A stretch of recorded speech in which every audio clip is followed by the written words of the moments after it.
दोस्तों, मैं शिवराम आपका इस वीडियो में स्वागत करता हूं और आज हम लोग जो स्ट्रैटेजी देखने वाले हैं इंट्राडे ट्रेडिंग स्ट्रैटेजी। ओके, तो इसमें हम लोग इंट्राडे में इक्विटी कैसे बाय करते हैं और कैसे उसको सेल करते हैं, वो पूरी की पूरी स्ट्रैटेजी मैं आप लोगों को क्लियर करने जा रहा हूं। तो एक एक चीज हम लोग अभी क्लियर करेंगे। ये अभी मैंने चार्ट यहाँ पे ओपन किया है, इसमें से मैंने कैंडल जो है वो हाइड कर दी है और जो भी अपना इंडिकेटर है वो यहाँ पे मैंने इंडिकेटर रख दिया है। ओके, तो ये जो इंडिकेटर है इसका नाम है सुपर सिग्नल इंडिकेटर। और सुपर सिग्नल इंडिकेटर में कौन कौन सी चीजें इंक्लूड है वो पहले हम लोग समझ के लेते हैं। तो सबसे पहली वाली जो चीज है, आप लोग यहाँ पे देखोगे तो यहाँ पे दो लाइन दिख रही है, यानी कि ये मूविंग एवरेज है। ये कौन से मूविंग एवरेज है वो मैं वन बाय वन यहाँ पे लिख रहा हूँ, आप लोग ध्यान से देख लेना। ओके, थोड़ा सा इसका फॉन्ट मैं बड़ा कर देता हूँ। मूविंग एवरेज है, एक है 20 EMA और दूसरा जो है वो है हमारा 50 EMA। ओके, तो दो मूविंग एवरेज हम लोगों ने यहाँ पे लगाए हैं, एक 20 EMA है और दूसरा जो है वो है 50 EMA। ओके, ये चीज हो गई। और दूसरी चीज यहाँ पे आप लोगों को दिखाई देती होगी, दूसरी चीज जो इसमें है वो है ये डॉट डॉट वाली लाइन। ये देखो यहाँ पे जो लिखा है, यहाँ पे थोड़ा सा मैं आपको मार्किंग करके दिखा रहा हूं। तो ये देखो, ये एक डॉट है, डॉट वाली लाइन है। उसके बाद इसके ऊपर भी एक है और नीचे देखो यहाँ पे भी, नीचे भी एक लाइन आपको दिखाई देती होगी। ये देखो, ये पूरी की पूरी लाइन, ये डॉट डॉट वाली लाइन। तो ये डॉट डॉट वाली लाइन है क्या, तो इसका भी नाम हम लोग यहाँ पे लिख के लेते हैं। तो ये है हमारा पिवोट पॉइंट, यानी कि pivot strategy, pivot points. Okay, और भी इसमें एक चीज है इंक्लूड। ये देखो, ये तीन लाइन बीच में, ये तीन लाइन वाला, ये ब्लू कलर वाली लाइन और बीच में ये रेड कलर वाली लाइन। ओके, ये देखो यहाँ पे भी आप लोगों को दिखाई देती होगी। तो ये एक्चुअली क्या है, तो ये है सीपीआर। ये क्या है, सीपीआर। सीपीआर, सीपीआर का मतलब क्या है, सेंट्रल पिवोट पॉइंट, यानी कि central pivot range, sorry, central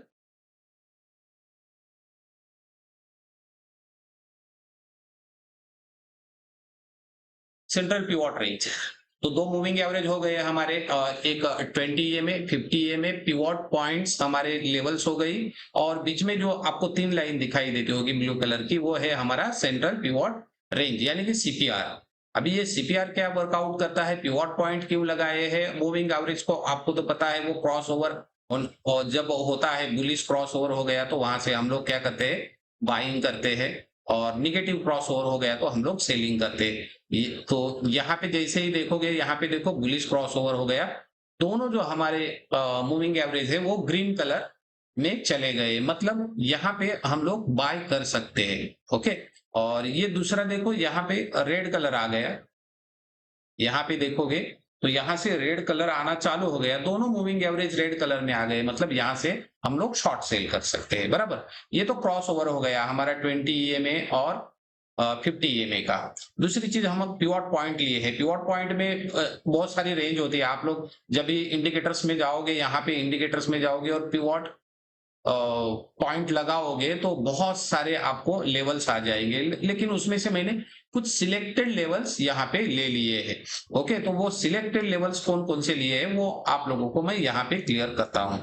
तो यहाँ पे आप लोग देखोगे ऊपर, तो यहाँ पे क्या है, ऊपर वाला सबसे H6 क्या है, H6 यानी कि हाई 6, बराबर। उसके नीचे H5 मतलब हाई 5, बराबर। उसके बाद H3 है, ये आप जहां पे आप ये पिवोट पॉइंट लगाओगे तो वहां पे R1 R2 R3 R5 R4 R5 R6, बराबर, ऐसा रहेगा। यहाँ पे मैंने H1 2 3 4 5 6 ऐसा लिखा। H मतलब हाई, L मतलब लो, तो वहां पे आपके पास क्या रहेगा, S1 S2 यानी कि सपोर्ट 1 2। तो ये L3 L5 L6 ये क्या है, सपोर्ट एक्चुअली है, लेकिन उसको लो 3 लो 5 लो 6 के तौर पे मैंने यहाँ पे लिखा है। ओके, तो यहाँ पे देखो मैंने कौन कौन से इसमें से हटा दिए हैं। यहाँ पे देखो L6 दिख रहा है, L5 दिख रहा है, L4 नहीं है इसमें, बराबर। तो आप जब भी इसका सेटिंग करोगे सुपर सिग्नल का, L4 जो है उसको अनटिक करना है, उसको मैंने नहीं लिया है। यहाँ पे देखो, यहाँ पे वो नहीं है, बराबर। डायरेक्टली देखो L3 के बाद L5 ही यहाँ पे मैंने लिया है, L4 को मैंने यहाँ से क्या किया है, कट आउट कर दिया है, उसको मैंने निकाल दिया है। ओके, उसके बाद बीच में देखोगे, यहाँ पे देखो L1 L2 नहीं है, यानी कि कौन कौन सी चीजें यहाँ पे नहीं है, L1 नहीं है, उसके बाद L2 नहीं है, उसके बाद L4 नहीं है, ये हम लोगों ने नहीं लिए हैं, इसको हमें नहीं रखना है। समझ में आया? सेम वैसे के वैसे ऊपर H3 है, H4 नहीं है, बराबर। देखो H3 के बाद सीधा मैंने क्या लिया है, H5 लिया है और H6, यानी कि इसमें क्या कौन कौन सी चीजें नहीं है, तो यहाँ पे H1 नहीं है, H2 नहीं है और H4 नहीं है। तो ये चीजें हमें यहाँ पे नहीं लेनी है। बाकी सारी लेवल आप लोग वहां पे जाके सेटिंग में जाके लगा लेना। इसका सेटिंग आपको यहाँ पे देखो, यहाँ पे जैसे इंडिकेटर लगाओगे सुपर सिग्नल, तो सेटिंग में आपको दिखेगा यहाँ पे नीचे, जैसे ही नीचे आओगे तो यहाँ पे जैसे ही आओगे तो देखो L3 H3 लिया है, L4 नहीं लिया है, L5 लिया है, H5 लिया है, L6 और H6 लिया है। बाकी दूसरी चीजें हम लोगों ने यहाँ पे नहीं रखी है। समझ में आई बात? ये क्या काम करते हैं वो हम लोग आगे जाके पढ़ेंगे। ओके, दूसरी चीज इसमें देखो सेंट्रल पिवोट रेंज लिखा है। सबसे इंपॉर्टेंट चीज ये है कि सीपीआर के ऊपर जब भी आप लोग काम करोगे तो सीपीआर दो प्रकार में ट्रेंड दिखाता है, बराबर। ये ट्रेंड शो करता है, तो ये ट्रेंड क्या दिखाता है वो हम लोग यहाँ पे लिखते हैं। तो सीपीआर एक तो डिसेंडिंग ट्रेंड दिखाएगा आपको, डिसेंडिंग, और एक दिखा सकता है वो हमें असेंडिंग।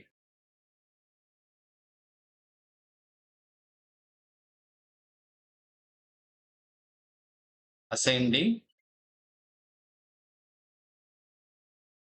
देखो डिसेंडिंग एक तो दिखा सकता है, ये तो असेंडिंग ट्रेंड दिखा सकता है। अभी डिसेंडिंग और असेंडिंग क्या है, बराबर। तो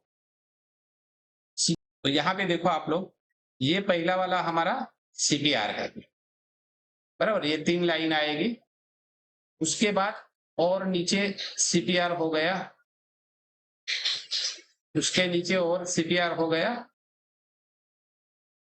तो एक के नीचे एक बन रहा है। मतलब इसका मतलब क्या है, सीपीआर अभी क्या है, डिसेंडिंग सीपीआर चल रहा है। डिसेंडिंग यानी कि एक के नीचे एक बन रहा है, मतलब मार्केट क्या है, निगेटिव है, यानी कि पिवोट जो सेंट्रल पिवोट रेंज है उसके नीचे मार्केट ट्रेड कर रहा है। और हर एक दिन, ये सपोज पहले दिन में सीपीआर बना था, ये दूसरे दिन का सीपीआर है और ये तीसरे दिन का सीपीआर है, तो कंटिन्यूअसली ये 3 दिन जो सीपीआर हमारा है वो क्या हो रहा है, नीचे परफॉर्मेंस कर रहा है, मतलब मार्केट ही नीचे जा रहा है। तो ये डिसेंडिंग सीपीआर होता है। अभी असेंडिंग आपको समझ में आएगा। यहां से देखो, यहां से सपोज सीपीआर का लाइन ऊपर बना, उसके बाद नेक्स्ट डे में उसके ऊपर बना,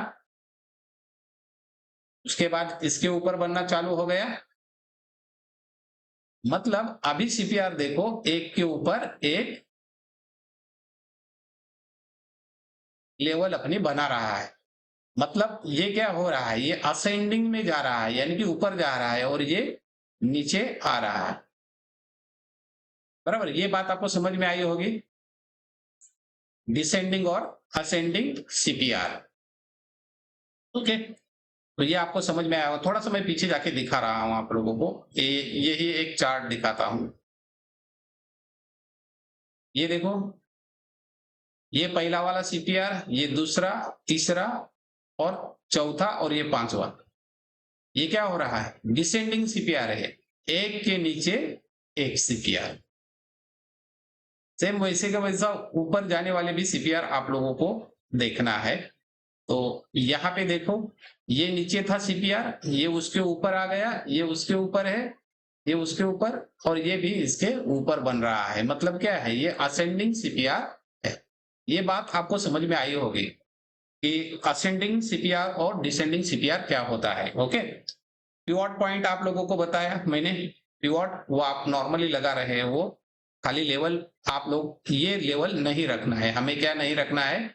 L1, L2, L4, ताकि सीपीआर बाय डिफॉल्ट आपको आ जाएगा। वहां पे हमारे सेटिंग में वो है और वो बाय डिफॉल्ट आपको मिल जाएगा। ये सबसे इम्पोर्टेंट। और मूविंग एवरेज, तो ये कितने कितने इंडिकेटर हो गए? मूविंग एवरेज 2 हो गए, पिवट पॉइंट हो गया हमारे पास, और सेंट्रल पिवट रेंज यानी कि सीपीआर भी हमारे पास आ गए। अभी बीच बीच में आप लोग देखते होंगे ये बीसी, पीसी, टीसी ये क्या लिखा है। सबसे इंपॉर्टेंट चीज ये है, अभी बीसी मतलब बॉटम सीपीआर और टीसी मतलब टॉप सीपीआर, और बीच में पी लिखा है, पी मतलब पिवट। बराबर? अभी क्लियर हो गया आप लोगों को? क्योंकि बहुत सारे लोगों ने मुझे पूछा था कि सर ये क्या है, तो ये पी मतलब क्या है? पिवट। और टीसी मतलब क्या है? Top CPR. और बीसी मतलब बॉटम सीपीआर। ओके, यानी कि ये पिवट पॉइंट के ऊपर टॉप सीपीआर और नीचे बॉटम सीपीआर रहेगा। पर ये कब ऐसा दिखेगा आप लोगों को? जब असेंडिंग में सीपीआर रहेगा। असेंडिंग में रहेगा तो पिवट के बाद, पिवट के ऊपर क्या रहेगा? टीसी। अभी यहाँ पे मैं थोड़ा सा और मार्किंग करके देता हूं, नहीं तो आप लोगों को समझ में नहीं आएगा। देखो यहाँ पे असेंडिंग में सीपीआर है, तो ये कैसे दिखाई देगा आप लोगों को? तो ऊपर दिखाएगा आपको टीसी, टीसी के बाद क्या दिखाएगा? पिवट, पिवट के बाद दिखेगा आपको बीसी। तो ऐसी 3 लाइन दिखेगी। पर डिसेंडिंग में है, डिसेंडिंग में है, यहाँ पे डिसेंडिंग भी हम लोग लिखते हैं। डिसेंडिंग में है तो डिसेंडिंग में हमें थोड़ा सा अलग दिखेगा। तो यहाँ पे पहला आपको दिखेगा बीसी, पिवट और टीसी। लाइन 3 वही है, पिवट, बीसी, टीसी, या तो pivot, TC, BC. Line same ही है, लेकिन असेंडिंग में कैसा लिखा जाएगा? ऊपर टीसी रहेगा, पिवट और बीसी नीचे, और डिसेंडिंग में लिखा जाएगा ऊपर बीसी, पिवट और टीसी। तो यहाँ पे आप लोग एक लाइव में देखो, यहाँ पे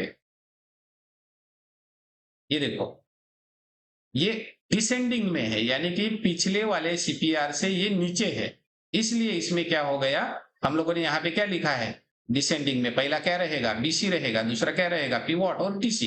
देखो बीसी पहला आया, पिवट और टीसी। डिसेंडिंग में इसकी वजह से। अभी ये भी देखोगे यहाँ पे, पिछले वाले सीपीआर से ये नीचे है तो बीसी ऊपर रहेगा, पिवट और टीसी।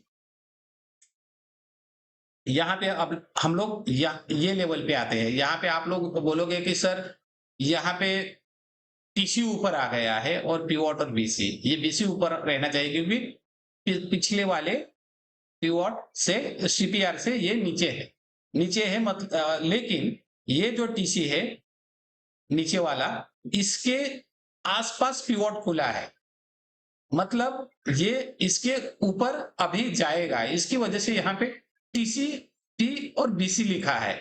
यहाँ पे भी देखो टीसी, टी, बीसी, क्योंकि पिछले सीपीआर के ऊपर है।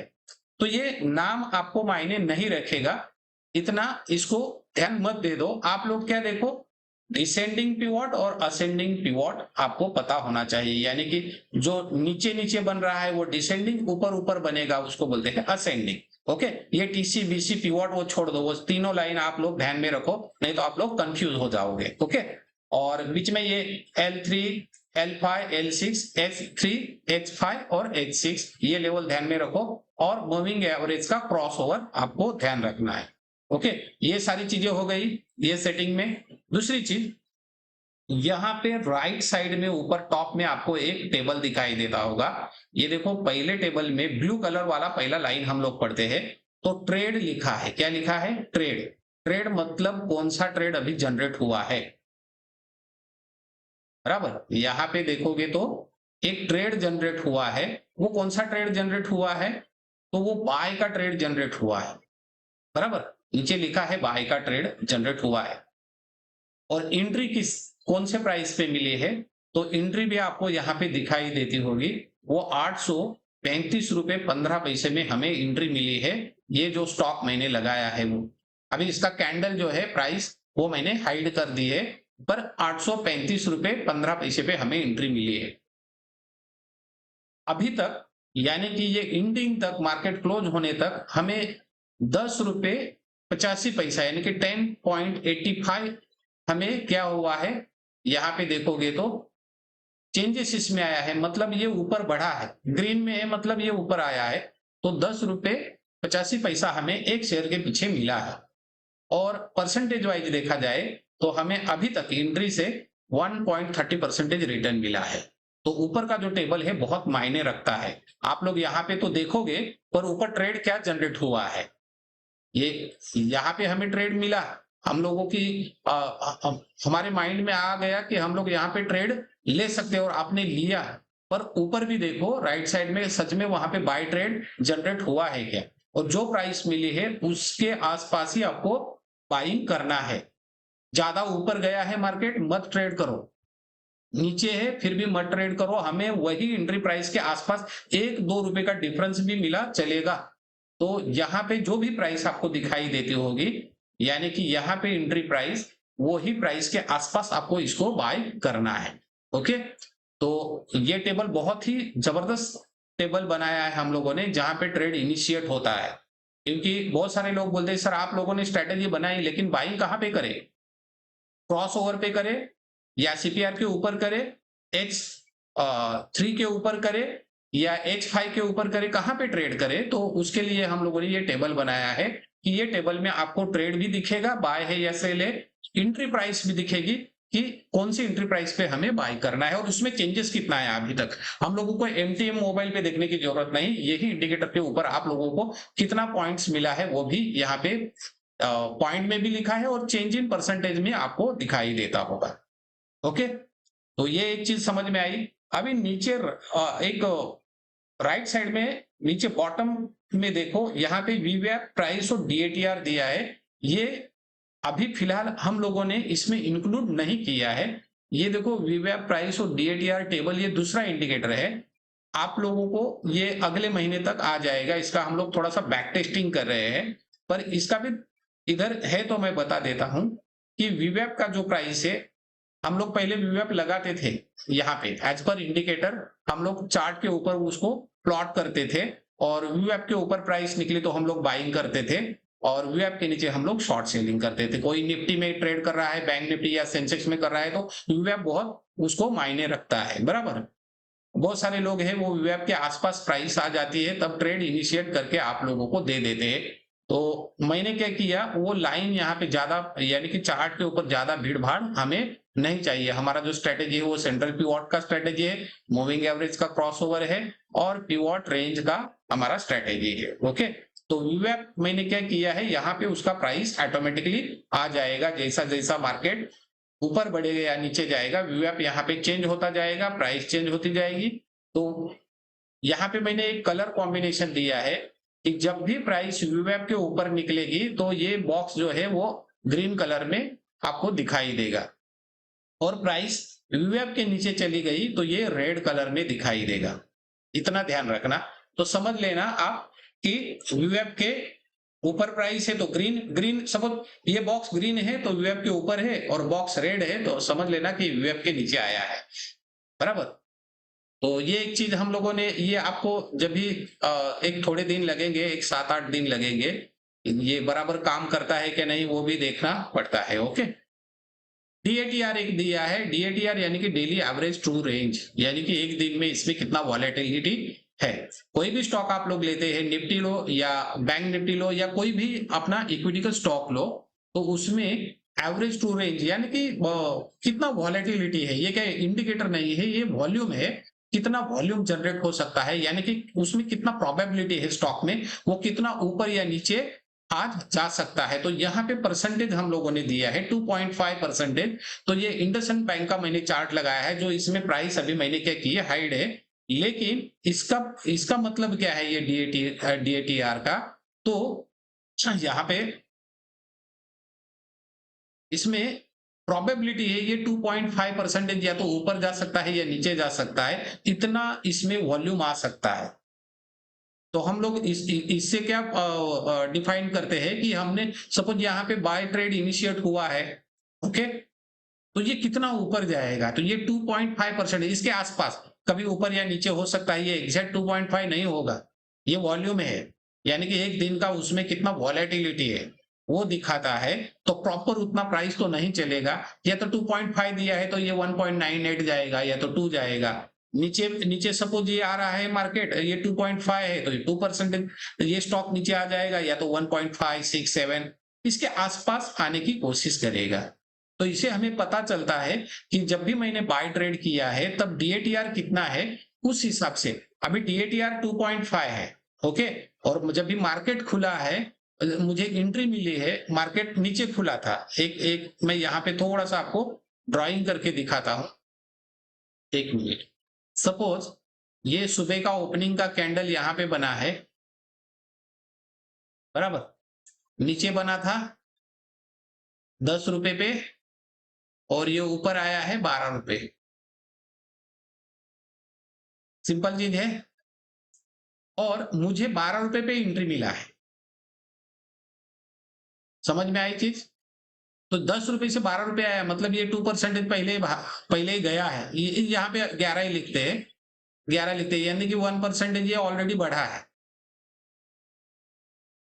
बराबर, और मुझे एंट्री इनिशिएट हो गई, यहाँ पे ट्रेड बाय का दिया, वो प्राइस दी 11 रुपए और मुझे इसको परचेस करना है, तो इसलिए हम लोग डीएटीआर यहाँ पे देखते हैं। तो अभी डीएटीआर 2.5 है, मतलब 1% ऑलरेडी प्राइस बढ़ी है, अभी मैं एंट्री करूंगा तो 1.5%, ज्यादा से ज्यादा यहाँ से मुझे कितना मिलेगा, 1.5% ऊपर का हमें क्या मिलेगा, एक प्रोबेबिलिटी मिलेगा कि ये 1.5% ऊपर भाग सकता है, क्योंकि 1% ऑलरेडी गया है, और इसका जो डीएटीआर निकल के आ रहा है वो कितना है, 2.5% का डीएटीआर है। ये बात समझ में आई आप लोगों को। तो ये 1.5% जाएगा ऐसा भी नहीं, ये 1% भी भाग सकता है, 1.25% भी जाएगा, बराबर उसके आसपास। तो डीएटीआर बहुत इंपॉर्टेंट चीज है, बहुत वो सुनने में एकदम हम लोगों को लगता है कि ये डीएटीआर है क्या है, पर उसकी जो वॉलेटिलिटी है, उसमें जो स्टॉक में प्रोबेबिलिटी है, वो चेक करने के लिए ये हमें डीएटीआर बहुत ही काम आ जाता है। तो वीवैप और डीएटीआर आपको 1-2 दिन में वो भी हम लोग इसमें डाल देंगे। फिलहाल हमें सेंट्रल पिवोट पॉइंट मिला है, पिवोट पॉइंट मिले हैं, सेंट्रल रेंज मिली है, और मूविंग एवरेज हमें यहाँ पे क्रॉसओवर मिल रहा है। अभी हम लोग ट्रेड कैसे करेंगे इसमें, इतना इधर तक आपको समझ में आया होगा, ओके। अभी हम लोग इसमें ट्रेड क्या करेंगे, क्योंकि ये डेली ट्रेडिंग के लिए है, आप लोग स्विंग ट्रेडिंग भी कर सकते हैं, पर उसके लिए मैं अलग वीडियो बनाऊंगा।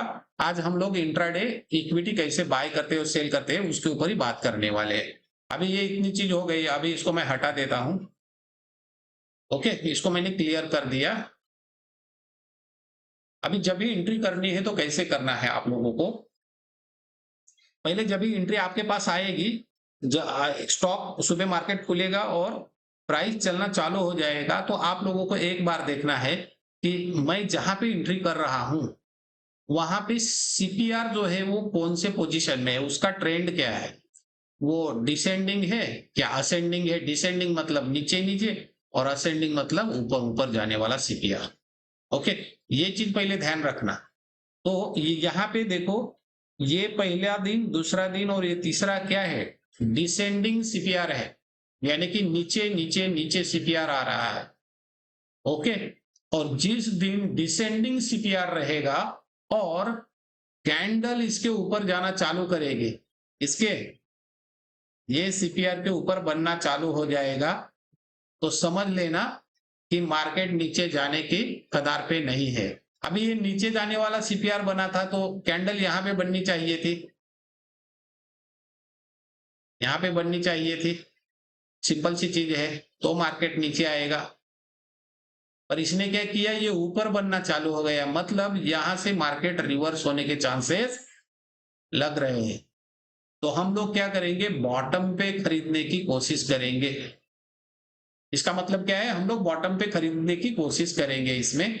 तो हमेशा याद रखना, डिसेंडिंग सीपीआर में मार्केट आपको मिला, यानी कि वो स्टॉक मिला आपको, और कैंडल सीपीआर के ऊपर बनना चालू हो गई, समझ लेना कि अभी इसमें एक ऊपर जाने की प्रोबेबिलिटी ज्यादा आएगी। तो हम लोग उसका ट्रेड, सपोज हमें यहाँ पे बाय मिला तो हम लोग उसको खरीदेंगे। एक चीज हो गई, खाली सीपीआर के ऊपर मैंने बोला डिसेंडिंग सीपीआर होना चाहिए और कैंडल ऊपर बनना चालू हो गया, मतलब यहां से रिवर्सल मार्केट होने के चांसेस ज्यादा है और ट्रेड भी हमें बाय इनिशिएट होना चाहिए। ये एक फर्स्ट हमारा सिग्नल हो गया। दूसरी चीज यहां पे देखो,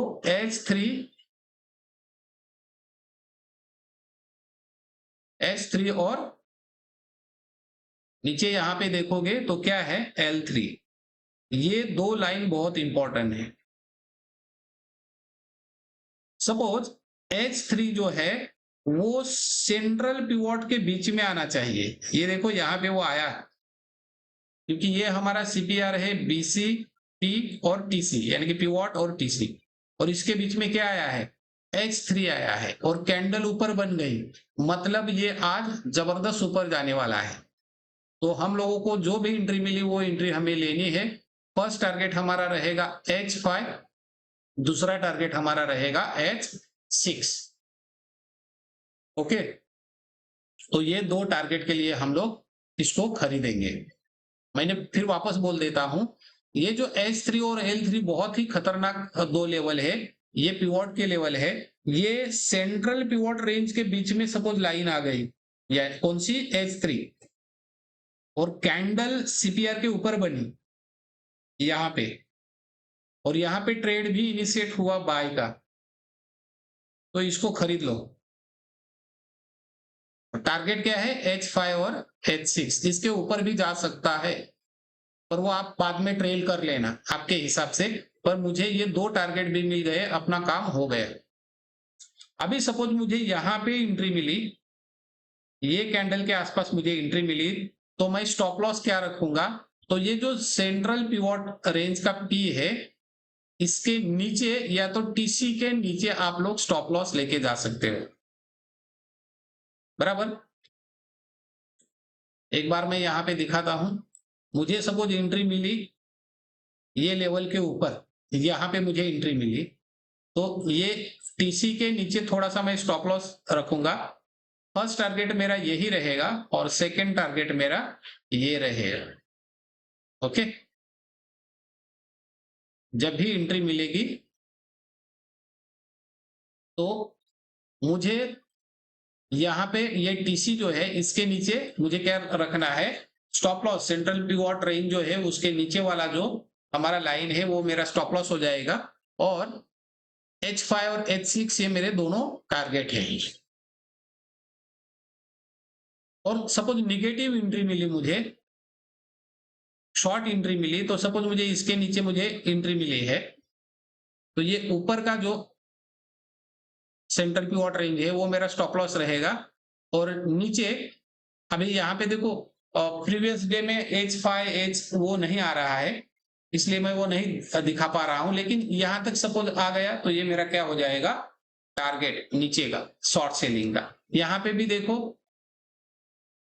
नीचे कैंडल हमें मिली, ऊपर का ये स्टॉप लॉस बन जाएगा, और नीचे हमें क्या मिलेगा, जितना भी आप लोग रख पाओगे उतना हमें क्या मिलेगा, एक टारगेट मिलेगा। इसके ऊपर हमारा क्या रहेगा, स्टॉप लॉस। ओके, आई बात समझ में। तो सेंट्रल पिवोट के ऊपर देखो, पहले तो डिसेंडिंग होना चाहिए, डिसेंडिंग के बाद मूविंग एवरेज का क्रॉसओवर भी बुलिश होना चाहिए, प्राइस सेंट्रल पिवोट रेंज के ऊपर बननी चाहिए, और यहाँ पे बाय ट्रेड इनिशिएट होना चाहिए, तभी हम लोग एंट्री करेंगे। सेंट्रल पिवट पॉइंट का नीचे का जो लाइन है वो हमारा रहेगा स्टॉप लॉस, और ऊपर के ये दोनों टारगेट। ये हो गया। एक बात और मैंने क्या कही थी कि ये जो H3 है, सपोज जब भी बाय आपको करना है तो H3 जो है वो कहां पे आना चाहिए, सेंट्रल पिवट रेंज के बीच में आना चाहिए। ये लाइन सपोज ऊपर है, ये लाइन H3 यहाँ पे नहीं है और ये ऊपर आ गई, यहाँ पे सपोज है H3, तो एक बार यहाँ पे भले ही ट्रेड आ गया है लेकिन H3 के ऊपर निकलेगा तभी आपको बाय करना है, समझ लेना। H3 सेंट्रल पिवट के ऊपर है, बराबर। तो आपको ये कट हो जाएगा तभी आपको एंट्री करनी है। तुरंत यहाँ पे ट्रेड आया और आपने लिया, ऐसा नहीं करना है, ये भी ध्यान रखना। पर ये बीच में आ गया सेंट्रल पिवट रेंज के बीच में, तो समझ लेना ये स्टॉक आज मार्केट को फाड़ देगा, ये बहुत ऊपर चला जाएगा। आपको मैं दिखाता हूं कैंडल, अभी मैंने कैंडल छुपा के रखी थी, ये देखो। ये कल इतना जबरदस्त ये इंडसइंड बैंक ऊपर चला गया है, ये देखो, बड़ा बड़ा कर लेता हूं।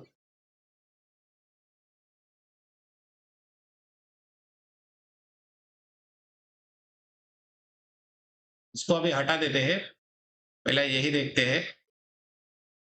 देखो सेंट्रल पिवट पॉइंट डिसेंडिंग में है, लेकिन प्राइस जो है ये प्राइस सेंट्रल पिवट के ऊपर बनना चालू हो गई, नीचे नहीं जा रही है।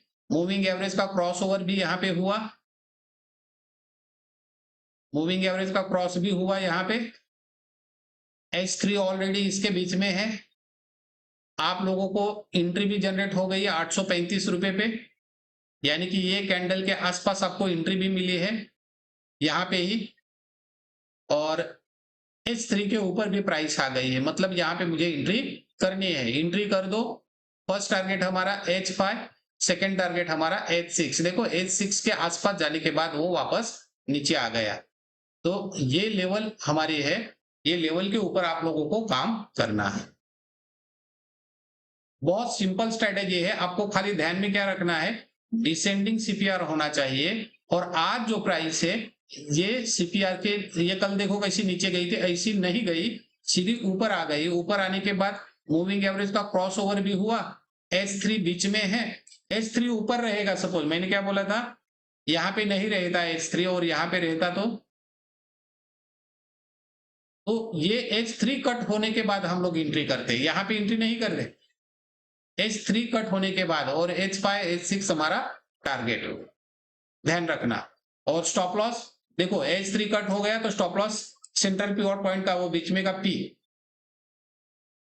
बराबर। यहाँ पे मैं वो भी करके दिखा रहा हूं तो आपको अच्छे से समझ में आएगा।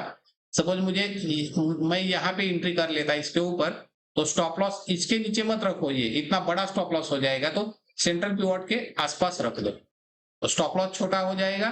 पहला वाला ये टारगेट हमें मिलेगा और दूसरा वाला ये टारगेट हमें आराम से मिल जाएगा। ओके, फिर भी आपको 16 पॉइंट का प्रॉफिट हो जाता। सिंपल सी चीज है, बराबर।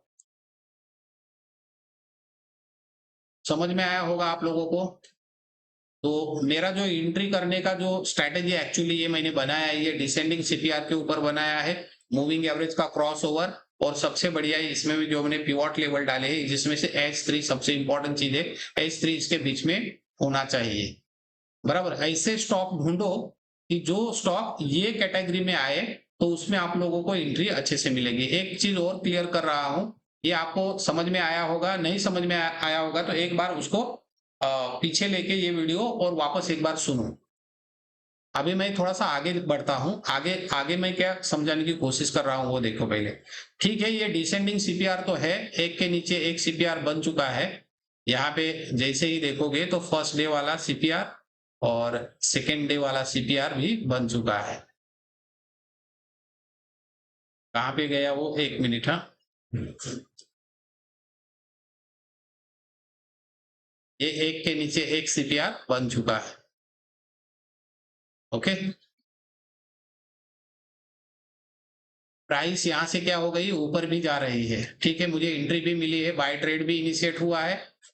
पर पहली जो कैंडल है, देखो प्राइस तो आ गई, सुबह सुबह जब मार्केट खुलता है तो पहले वाली कैंडल के ऊपर आपको अच्छे से नजर रखनी है। पहली वाली कैंडल सपोज बड़ी बन गई है ऐसे, यहाँ पे मैंने येलो कलर दिया, उसको ये कर देता हूं। पहले वाली कैंडल ही ऐसी बड़े हो गई और नेक्स्ट कैंडल उसके ऊपर हो गई तुरंत,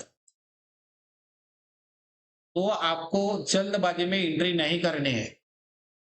क्या होता है, पूरा दिन मार्केट क्या होता है, बाद में साइडवेज हो जाता है, यहां से पूरा बाद में क्या हो जाता है, साइडवेज जैसा, आपको कुछ नहीं मिलेगा। कभी कभी हमारी एंट्री यहाँ पे हो जाती है, कभी कभी यहाँ पे हो जाती है जल्दबाजी में। 5 मिनट की कैंडल है, यहाँ पे देखो टाइम फ्रेम 5 मिनट का है, तो हम लोग सोचते हैं ये 5 मिनट गया, दूसरे 5 मिनट पे हम लोगों ने यहाँ पे एंट्री कर ली और ये अभी ऊपर निकलेगा, ये यहाँ तक जाएगा, वापस नीचे नीचे नीचे नीचे आके पूरा दिन मार्केट नीचे आ सकता है। तो कभी भी ध्यान रखना, पहले वाली कैंडल जो है वो बड़ी बन गई, यानी कि बड़ा मोमेंट बन गया, उसमें एंट्री जिंदगी में नहीं करना है, ध्यान रखना। पहली वाली कैंडल है वो छोटी बननी चाहिए, उसके बाद सपोज ये बड़ी बन गई एक, इसके बाद ये जो कैंडल है ये सपोज बड़ी बन गई, 1 मिनट इसको मैं उठा के यहाँ पे लाने की कोशिश कर रहा हूँ, वहां क्यों नहीं रहा। ये ऐसी बड़ी बन गई, ठीक है, इसमें हम लोग एंट्री कर सकते हैं। पहले वाली कैंडल क्या होनी चाहिए, छोटी होनी चाहिए। पहले वाली कैंडल बड़ी रहेगी, आपको एंट्री नहीं करनी है, ऐसी बड़ी बन गई एंट्री नहीं करनी है, हमें छोटी कैंडल चाहिए, उसमें मोमेंट ज्यादा आता है। अभी यहाँ पे देखोगे आप लोग,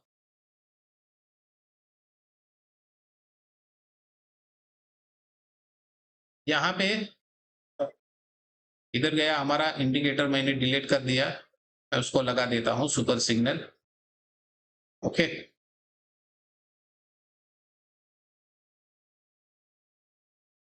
यहाँ पे देखो फर्स्ट वाली कैंडल क्या हो गई, सीपीआर के बीच में हो गई है, और क्या है, छोटी कैंडल है, दूसरी कैंडल उसके बीच में ही बनी, तीसरी छोटी छोटी छोटी छोटी बनने के बाद ये कैंडल पे हमें क्या हुआ, मूविंग एवरेज का क्रॉसओवर भी आया, और ऑलरेडी H3 तो बीच में है सीपीआर के, और सीपीआर के ऊपर ये कैंडल निकल गई, एंट्री कर सकते हो यहाँ पे इसी कैंडल के ऊपर।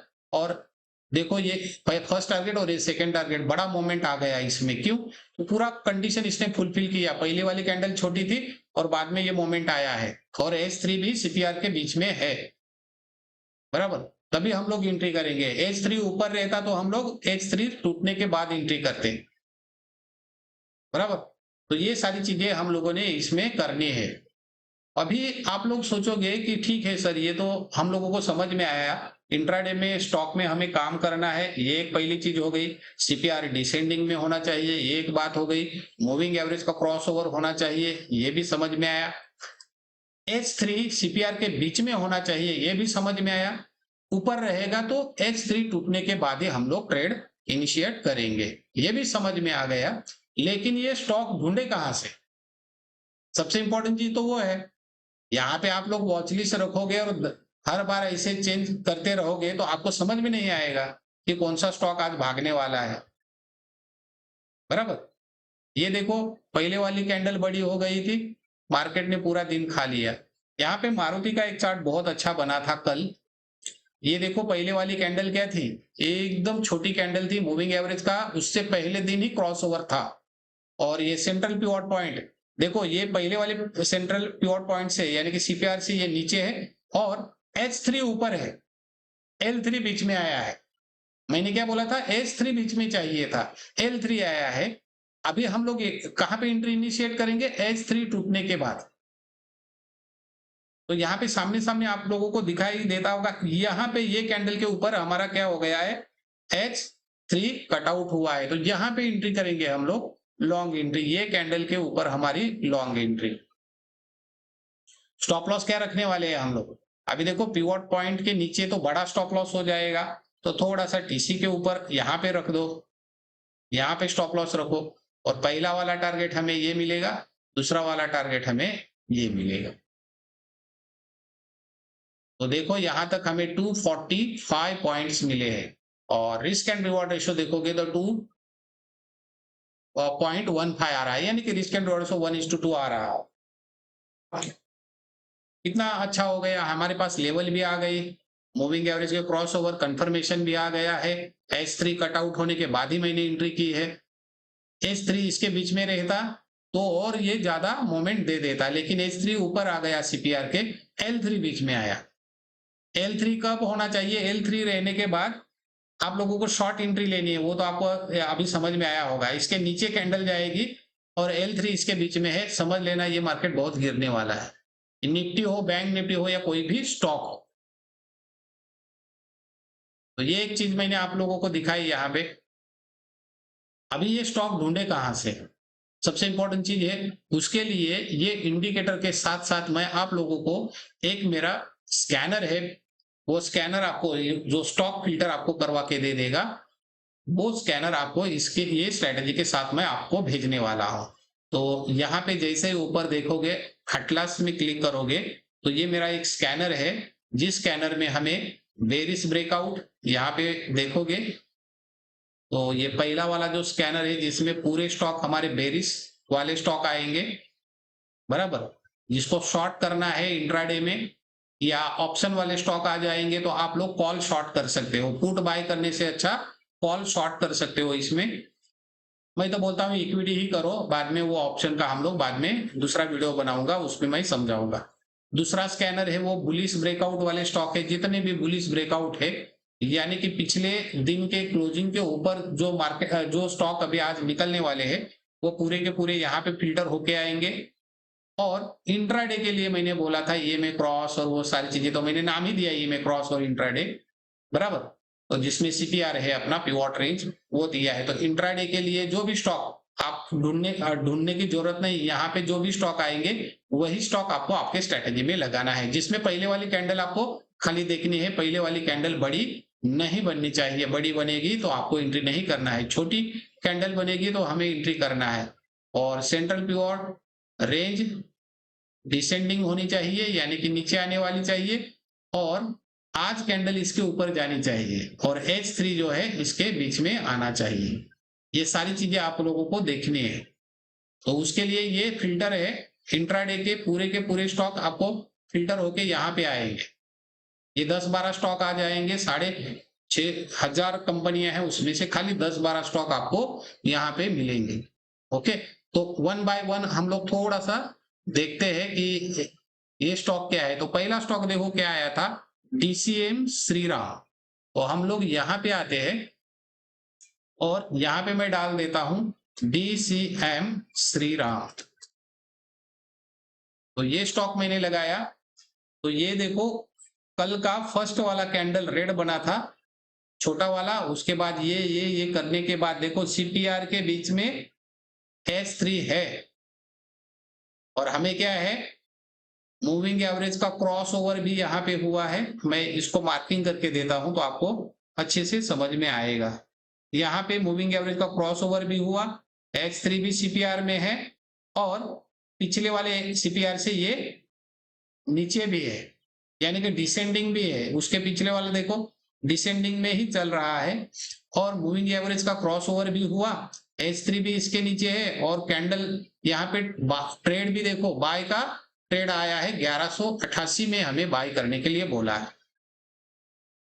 तो 1188 मतलब यहाँ ये कैंडल क्या है, यहाँ पे आपको मैं दिखाता हूं 1188 यहाँ पे ये लेवल पे उसने हमें क्या दिया था, एंट्री भी दिया था।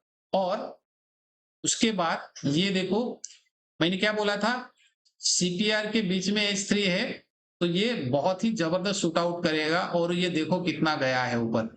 H6 के बाद, H6 तो एक ही कैंडल में दिया है उसने, तो हमारा सेकेंड टारगेट तो एक ही कैंडल में हमारा हो गया था। कितना पॉइंट मिला था हमें, तो यहाँ पे एंट्री करते तो यहाँ तक हमें कितना पॉइंट मिला था, 15 15.5 पॉइंट इक्विटी में मिला था हमें ऑलरेडी। इसमें 500 क्वांटिटी लेके जाते तो 7,500 रुपए का ये रैली हमें यहाँ पे मिल जाता। बराबर, और उसके ऊपर भी गया है, देखो कितना ऊपर गया है। ये क्यों ऐसा हुआ? तो सीपीआर देखो नैरो रेंज में है, यानी कि एकदम सीक्वेंस में है, H3 उसके बीच में है, और H3 के बाद मूविंग एवरेज का भी क्रॉस ओवर हुआ, एंट्री भी हमें जनरेट हो गई यहाँ पे, और यहां से ये देखो कितना ऊपर चला गया है। कैंडल भी पहले वाली क्या थी, छोटी कैंडल थी। तो दो चार कंडीशन है, एक नजर में आपको समझ में आएगा। पहले वाली कैंडल छोटी बनी है, ओके, मूविंग एवरेज का क्रॉस ओवर हुआ, ओके, सीपीआर नैरो रेंज है, ओके, सबसे इंपॉर्टेंट चीज डिसेंडिंग में भी है, S3 उसके बीच में आया है, हमें एंट्री मिली है, एंट्री करना है हमें, और देखो वो एंट्री जैसे ही आप लोगों ने किया कितना स्टॉक ऊपर भागा है। तो ये कल का हमारा ट्रेड एक मस्त मिल गया। दूसरा हम लोग जैसे ही यहाँ पे जाएंगे तो यहाँ पे लिखा है 5 स्टार, तो हम लोग एक बार देखते हैं 5 स्टार का क्या हुआ है। 5 स्टार,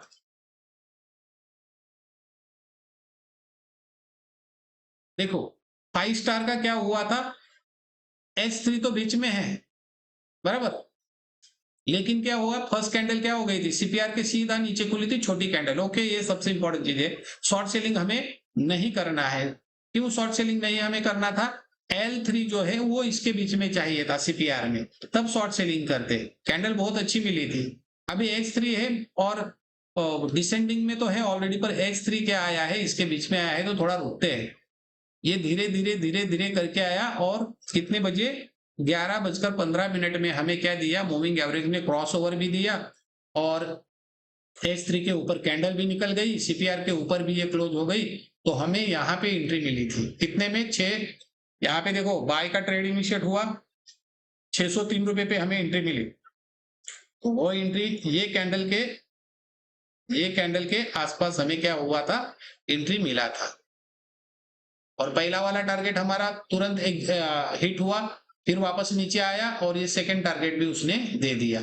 तो ये सेकंड टारगेट हम लोग नहीं भी लेते तो पहला वाला टारगेट तो हमें ऑलरेडी मिल चुका है। तो इधर उधर स्टॉक ढूंढने की जरूरत नहीं, आपको कहां पे जाना है, यहाँ पे जैसे ही स्टॉक आ जाए, ये अभी देखो क्रेडिट एसोसिएट कुछ है, तो वो स्टॉक देखते हैं हम लोग।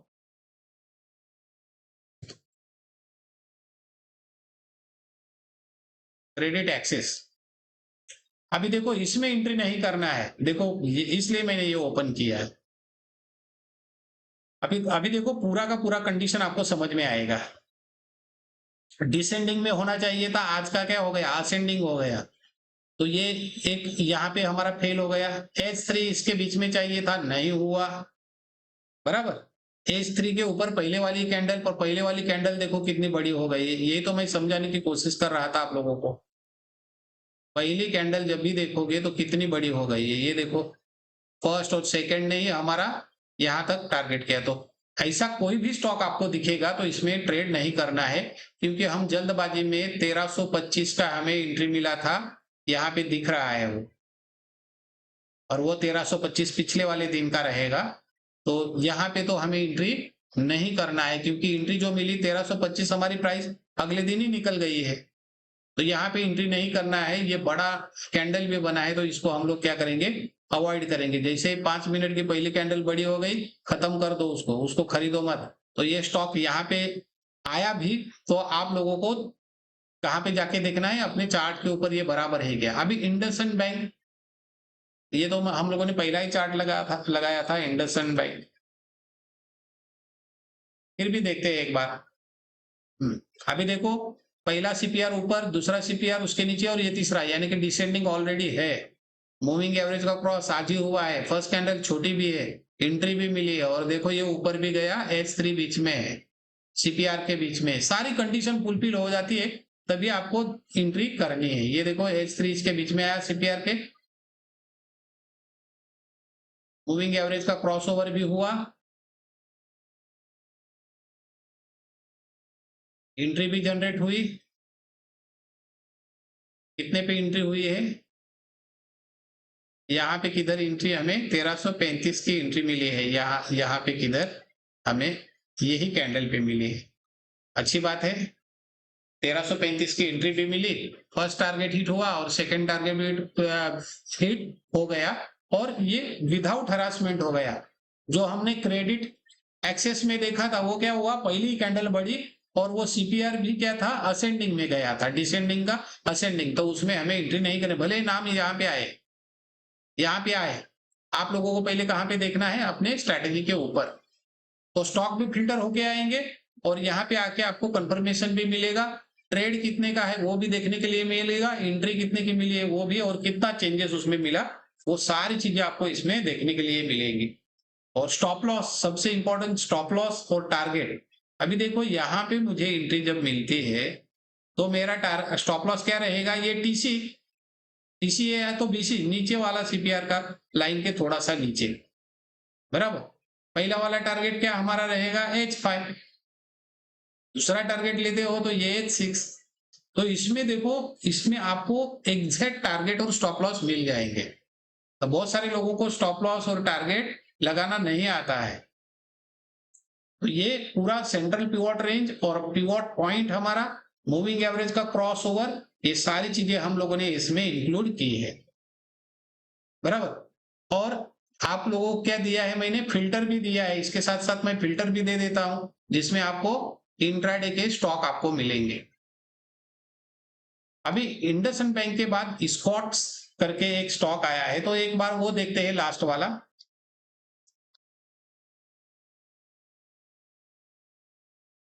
देखो स्कॉट में क्या हुआ है, डिसेंडिंग ऑलरेडी है, H3 बीच में है, दो कंडीशन हमारी फुलफिल हो गई। दूसरी चीज, छोटी कैंडल भी बनी थी पहले वाली, ठीक है। अभी एंट्री जब मिलेगी तो सीपीआर के ऊपर निकलेगी तभी मिलेगी, बराबर। तो कहां पे एंट्री मिली है, यहाँ पे देखो 3592, तो 3592 पे एंट्री मिली है। देखते हैं 3592 कहाँ पे है, यहाँ पे है। तो ये लाइन पे हमें एंट्री मिली है, तो एक लॉन्ग एंट्री हम लोगों ने यहाँ पे इनिशिएट की। ये कैंडल के ऊपर हमारा एंट्री हुआ।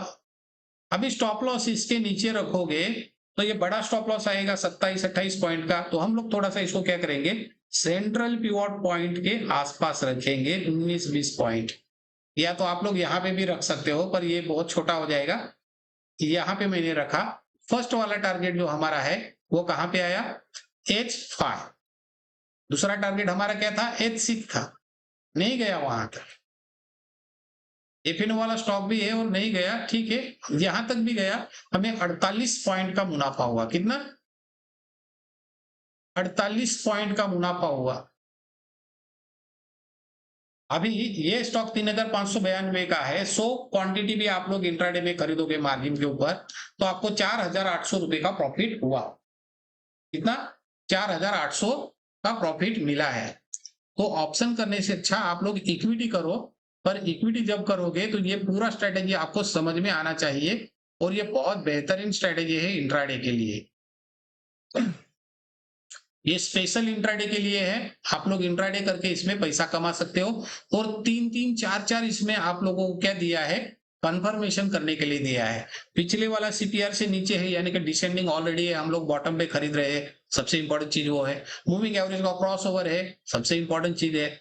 कैंडल छोटी होनी चाहिए, पहले वाली, पहली दूसरी कैंडल छोटी हो गई तो बहुत अच्छी बात है।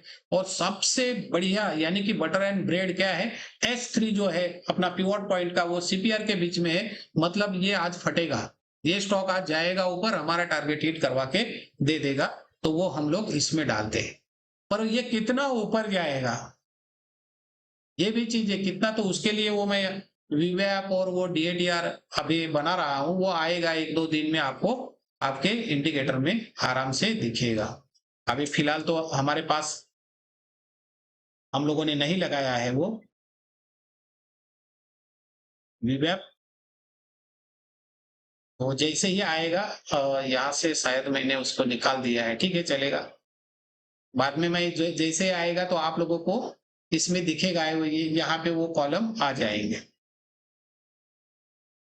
ओके, तो ये सारी चीजें मैंने मोटा मोटा आपको समझा दी है। ये स्कैनर आपको आएगा। नीचे देखो स्विंग ट्रेडिंग के लिए भी बहुत सारे स्टॉक आते हैं। ओपन हाई वाले स्टॉक के ऊपर आप लोग काम कर सकते हो, ओपन लो के ऊपर काम कर सकते हो। और कोई स्टॉक आपको बीटीएसटी लेके जाना है, यानी कि आज खरीद के कल लेके जाना है, तो 3:25 में जो भी स्टॉक यहाँ पे दिखेगा वो स्टॉक आपको परचेस करके जाना है। तो ये हिंदुस्तान यूनिलीवर जो आया है ये स्टॉक, ये 3:25 में आपको खरीदना था, तो इसका भी एक चार्ट हम लोग यहाँ पे मैं दिखाने की कोशिश कर रहा हूँ। तो ये डेली कैंडल के ऊपर है, ये बहुत गिरा हुआ है स्टॉक है। और यहाँ पे जैसे ये कैंडल ये 2433 में हमें बाइंग मिला है। कल देखते हैं कल क्या होता है, क्योंकि ये बीटीएसटी है, मैकडी का भी बुलिश क्रॉसओवर है, तो ये शायद कल निकलेगा। तो ये बीटीएसटी का स्टॉक है, ये आपको वो भी सारी चीजें इसमें दी है बराबर। एक निगेटिव वाला भी देखते हैं, टीआई इंडिया, निगेटिव में हमें कैसे मिलते हैं। टीआई इंडिया एक देखते हैं, देखो टीआई इंडिया हम लोग देखते हैं, डिसेंडिंग ऑलरेडी है, H3 बीच में है, L3 रहता तो बहुत अच्छी बात हो जाती, लेकिन H3 है चलेगा। मूविंग एवरेज का क्रॉस ओवर पहले से आया है, पहले दिन से ही, आज भी पहली कैंडल छोटी बनी है।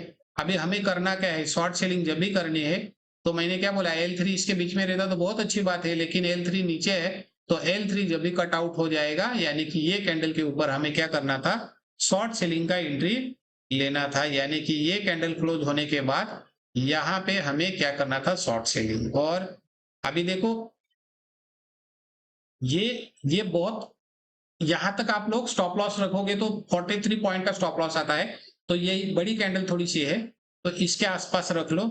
और पहला वाला टारगेट तो हमारा L5 है, हो गया हिट। अभी L6 भी हो गया हमारा, और उसके नीचे भी ये गया है। उसके अपोजिट करना, जो हम लोग बाइंग करते हैं ना, उसके अपोजिट आपको इसको देखना है। तो लगभग इसने 99 पॉइंट हमें प्रॉफिट दिया है, कितना, 99 पॉइंट।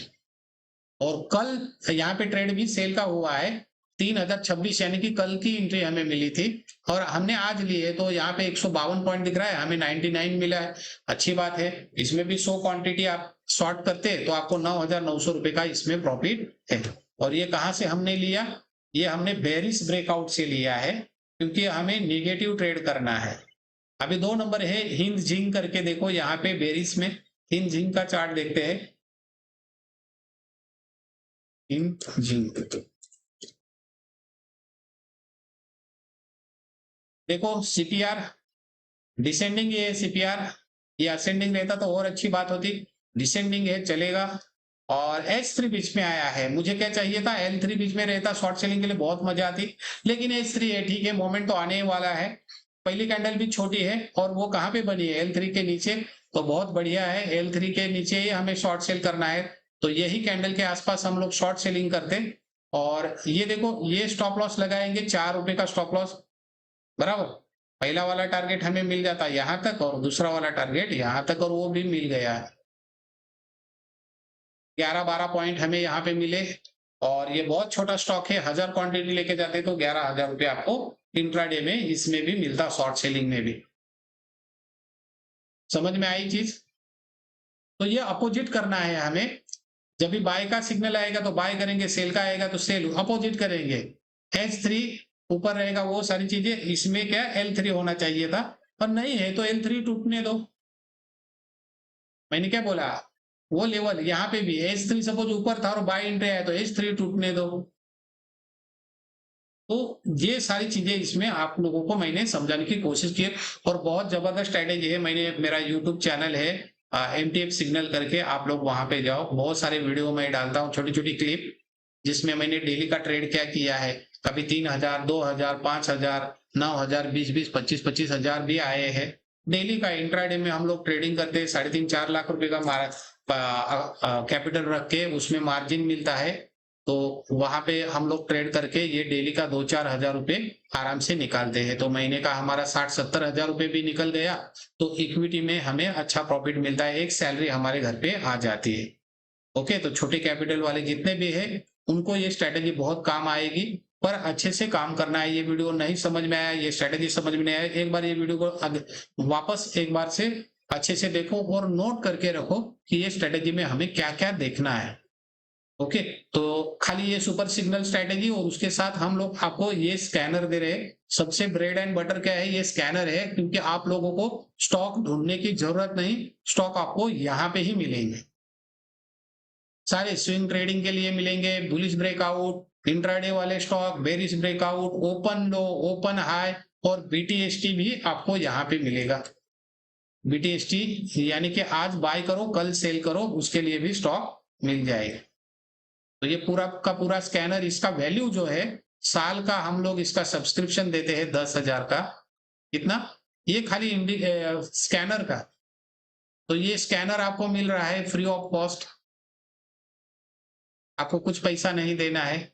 लेकिन ये जो स्ट्रेटेजी है हमारी, ये स्ट्रेटेजी पर मंथ हम लोगों आपको सब्सक्रिप्शन करना है। ये स्ट्रेटेजी आपको महीने का जो है आपको 2K देना है, यानी कि 2,000 रुपये आपको पेमेंट करना है। ऐसे ही आप लोग किसी का भी टेलीग्राम चैनल और व्हाट्सएप ग्रुप ज्वाइन करते हो, 4-4, 5-5 हजार रुपए देते हो, उससे अच्छा आप खुद ट्रेड करो। स्ट्रेटेजी आपके पास रखो, सुपर सिग्नल स्ट्रेटेजी है। 2,000 रुपए का आपको सब्सक्रिप्शन लेना है पर मंथ, और उसके साथ ये BTST स्कैनर जो मैंने बोला 10,000 का, वो आपको साल भर के लिए पूरा का पूरा फ्री मिलने वाला है। तो स्टॉक ढूंढने की जरूरत नहीं, किसी की उंगली पकड़ के मत जाना, आप लोग अपने पास स्ट्रेटेजी रखो, पूरा का पूरा आप लोगों को जो भी प्रॉफिट हो जाएगा वो आपके हाथ में आएगा, उसमें से किसी को आपको शेयरिंग नहीं करना है। ओके, तो जिसको भी ये चाहिए स्ट्रेटेजी, मेरा नंबर ऑलरेडी डिस्क्रिप्शन बॉक्स में दिया है, वहां पे जाके आप लोग मेरे से बात करो, या तो पेमेंट करो जीपे, गूगल पे, वही नंबर पे, और आपका ट्रेडिंग व्यू का आईडी दे देना। सबसे इंपॉर्टेंट चीज है, लोग पेमेंट करते हो और ट्रेडिंग व्यू का आईडी नहीं देते। तो ट्रेडिंग व्यू यहाँ पे ये देखो, ये आईडी आपका रहता है, ये आईडी आप लोगों ने मेरे पास भेज दिया और पेमेंट का स्क्रीनशॉट भेज देना। वही व्हाट्सएप नंबर भी मेरा वही है, एक बार नंबर लिख के देता हूं तो आपको ढूंढने की जरूरत नहीं। 9923486368। ओके, तो ये मेरा नंबर है, ये व्हाट्सएप नंबर भी है और गूगल पे भी इसके ऊपर आपको करना है। तो महीने का सब्सक्रिप्शन इसका 2,000 रुपए का सब्सक्रिप्शन है, और ये 10,000 रुपए का स्कैनर जो है उसके साथ हम लोग आपको फ्री ऑफ कॉस्ट देने वाले हैं, जिसमें आपको स्टॉक फिल्टर होके आएंगे। वही स्टॉक यहाँ पे ये स्ट्रेटेजी पे लगा के देखना है, जो भी स्टॉक आपको मोमेंटम में दिखा उसमें आपको ट्रेड करना है। ये 1-2 दिन का आपका पूरा का पूरा प्रॉफिट, यानी कि एक दिन में ही 2,000 प्रॉफिट मिला तो आपका ये स्ट्रेटेजी क्या हो गया, नील हो गया। अगले दिन से जो भी काम करोगे वो आपके अकाउंट पे आ जाएगा, फिर वापस अगले महीने में आपको इसका सब्सक्रिप्शन करना है। ओके, यानी कि रिचार्ज करना है, क्योंकि ये मैं इस पूरा का पूरा साल में देता था 30,000 में, 30,000 और वो 10,000 का स्कैनर, 40,000 का ये स्ट्रेटेजी था पूरा का पूरा साल का। लेकिन लोग उसको अफोर्ड नहीं कर रहे थे, तो ये अभी हम लोगों ने क्या किया, मंथली किया है 2,000 रुपए में, जिसमें आपको BTL जो हमारा स्कैनर है, स्टॉक स्कैनर, वो आपको फ्री ऑफ कॉस्ट मिलेगा। ओके, और जिसको भी चाहिए वो तुरंत इसका एक्सेस ले सकते हो, और जो भी इसमें बदलाव हो जाएंगे, जो मैंने व्यू का बोला है वो भी मैं इसमें जैसे ही डालूंगा तो आपको आपके पास वो आ जाएगा। ओके, धन्यवाद दोस्तों, मिलते हैं अगले वीडियो में।